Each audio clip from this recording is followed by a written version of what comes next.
ముందు రోజే మార్కెట్కి వెళ్ళి వినాయకుడి పూజకి కావాల్సినవన్నీ అమ్మ నేను కొనుక్కొని వచ్చాము. ఇంకా మార్నింగ్ నేను లేచేసరికి అమ్మ సూపర్ ఫాస్ట్ ఎక్స్ప్రెస్ లాగా ప్రసాదాలన్నీ చేసేసింది. నేను కూడా ఫ్రెష్ అయిపోయి అమ్మకి కొద్దిగా హెల్ప్ చేశాను.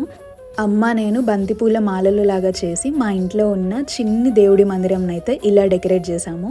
ఆ తర్వాత ఒక పీట పైన రెడ్ క్లాత్ వేసి కొద్దిగా బియ్యం పోసి మన చేతులతో చేసుకున్న మన పసుపు వినాయకుడు ఉన్నారు కదా, ఆయన్నైతే ఇలా కూర్చోబెట్టాము. అప్పుడు శివుడు తాను చేసిన పనికి బాధపడి తాను తీసుకువచ్చిన గజాసురుడి శిరస్సును ఆ బాలుడికి అతికించి ప్రాణం పోశాడు. కాలమైంది. ఈ రోజు వినాయక చతుర్థి కాబట్టి పార్వతీదేవి శాపం వల్ల చంద్రుడిని చూడకూడదు.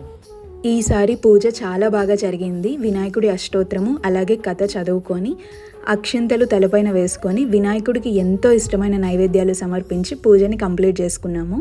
మీ ఇంటి పండుగ ఎలా జరిగిందో నాతో చెప్పుకోవడం మాత్రం మర్చిపోకండి. అలాగే మా సింబా తరపు నుండి కూడా మీ అందరికీ మరి ఒక్కసారి హ్యాపీ వినాయక చవితి.